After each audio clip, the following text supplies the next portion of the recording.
கில்லான் பள்ளத்தாக்கில் கருப்பு பணத்தை மாற்றும் கும்பலொன்றை முறியடித்து 3.6 மில்லியன் ரிங்கெட்டை குடிநுழைவுத்துறை பறிமுதல் செய்துள்ளது. ஸ்லாங்கூரில் கில்லான், கோலாலம்பூரில் பிரிக்வில்ஸ் ஆகிய இடங்களில் அச்சோதனை நடத்தப்பட்டது.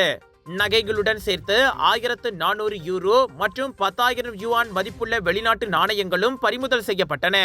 பேங்க் நிகாரா மற்றும் சைபர் செக்யூரிட்டி மலேசியா ஒத்துழைப்புடன் வியாழக்கிழமை பிற்பகலில் அச்சோதனை மேற்கொள்ளப்பட்டது. ஒரு நாளைக்கு 15,000 ரிங்கெட் முதல் 60,000 ரிங்கெட் வரையிலும், விழா காலங்களில் 1,10,000 ரிங்கெட் வரையிலும் அக்கும்பலிடம் வருகிறது. அப்பணம் முறைப்படி வங்கிகள் வாயிலாகவோ அல்லது அதிகாரப்பூர்வ நிதி நிறுவனங்கள் வாயிலாகவோ அல்லாமல் இந்தியா, இந்தோனேசியா உள்ளிட்ட வெளிநாடுகளுக்கு சட்டவிரோதமாக அனுப்பப்படுகிறது.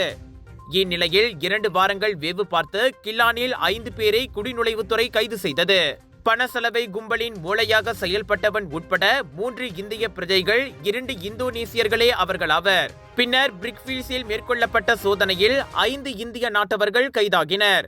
கைதானவர்களில் சிலர் சுற்றுலா விசாவை தவறாக பயன்படுத்தியுள்ளனர். சிலர் அனுமதிக்கப்பட்டதை விட அதிக காலம் தங்கியுள்ளனர். இன்னும் சிலரிடம் முறையான பயண பத்திரமே இல்லை. அவர்கள் அனைவரும் விசாரணைக்காக சுமஞ்சே தடுப்பு முகாம் கொண்டு செல்லப்பட்டனர்.